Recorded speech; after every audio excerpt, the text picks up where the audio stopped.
Welcome to this episode of Fast Track Your Yachting Career. My name is Roger Overall. I work with Yachting Financial Solutions.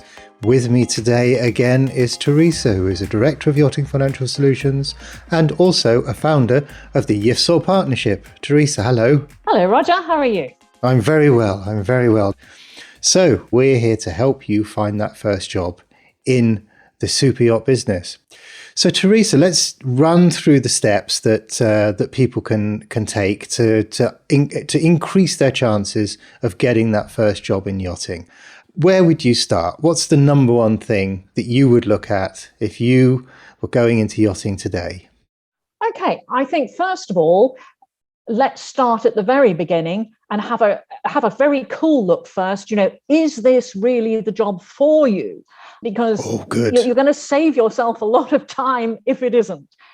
So two things to think about. First of all, what exactly are you looking for? Are you just looking for a short-term seasonal job just to earn some extra money in between school and university or something like that? Or are you actually looking for a career in the industry? Because that will affect the sort of job that you actually look for. So that's one part of step one. The second part is you need to think about the industry quite clearly.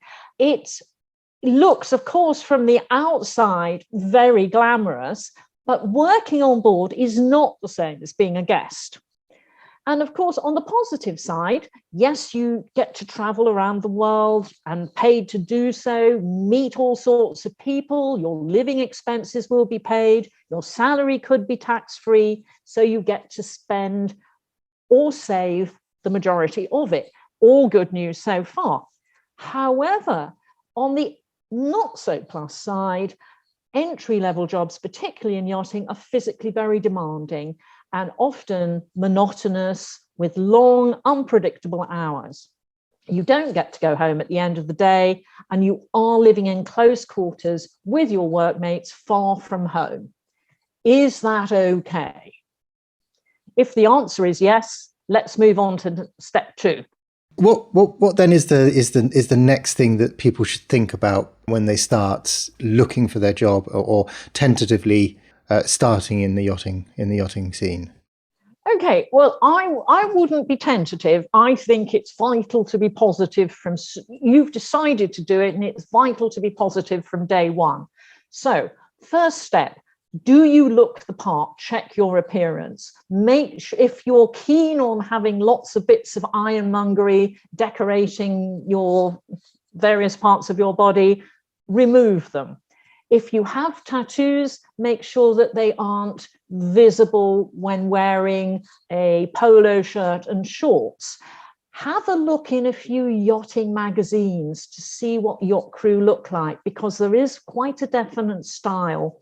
Think fit and healthy, fairly conventional looking.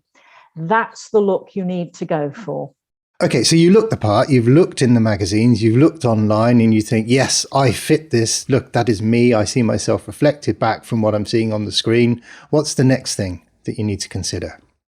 You need some qualifications. Well, a basic qualification if you want to work in the super yacht industry. You need to complete what is called an STCW, which is Standards of Training, Certification and Watchkeeping.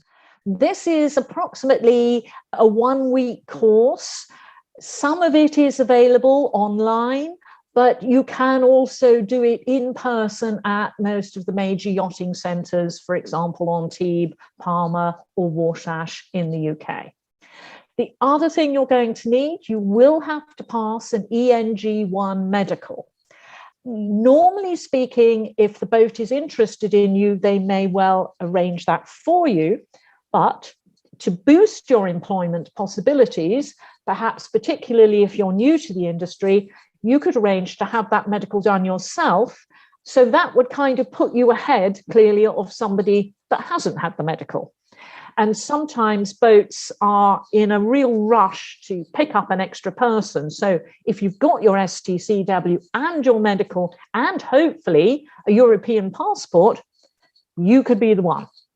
And one of the other things that occurs to me, that if you've already got your ENG one sorted out, you're not only making it easier for prospective employer because you've already got it done, you're also communicating something else. You are communicating that you are keen, that you are a go-getter, that you're a self-starter, that you've done some research. These are all very positive things because it means you've gone out and you've done it already off your own bat. Absolutely. The thing about super yachts is this is an environment where that kind of attitude is welcomed. So anyway, so you're communicating much more than that you're a fit person. You're communicating a mindset as well, which is very important. Yeah, a can-do, resourceful mindset. That's got to be good. So you've got your qualifications, you fit the profile, and you've absolutely decided, yes, I want to do this.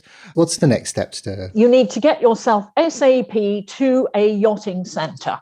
So if it's the Mediterranean season, which basically starts in April, you need to be in one of the major Mediterranean super yacht ports, whether it's Palma in Mallorca or Antibes in France, for example. You need to get there.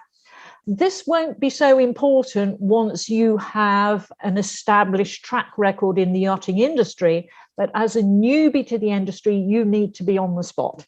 What kind of, can you give an idea of some of the locations? I mean, you've already highlighted some of them, but if you were to say, okay, if you're going to the Mediterranean, what are, say, the top 3 that people should consider going to? Well, I would suggest going to somewhere in the Antibes, Cannes area. That would be good. Otherwise, going to Palma in Mallorca. There's a big yachting scene there. Thirdly, Barcelona there is also a reasonable amount there. That's another possibility.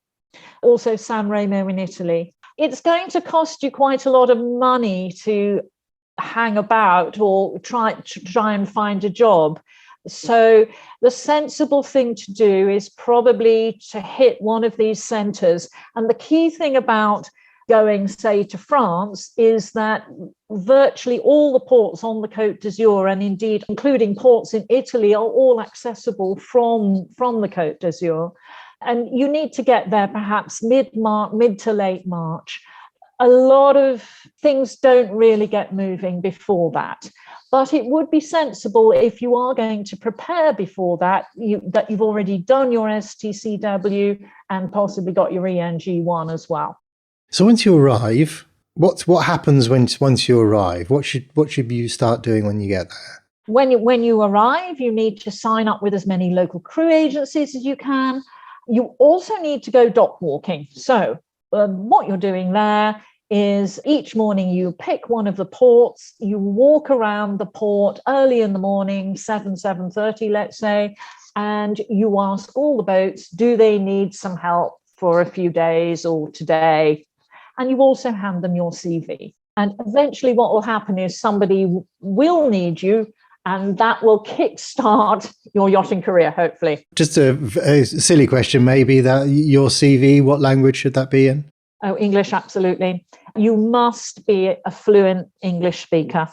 Okay, so you've walked the docks, you've handed out your CV, you've gone to the crewing agencies. Is there anything else you can do locally to get yourself on the radar or to get yourself known as somebody who's looking for a position? Absolutely. There's in a lot of these yachting centres, they have crew houses where people looking for yachting work are staying. Make sure you stay in one of these. It's a great place to network and make contacts, and you might hear of some jobs that are available.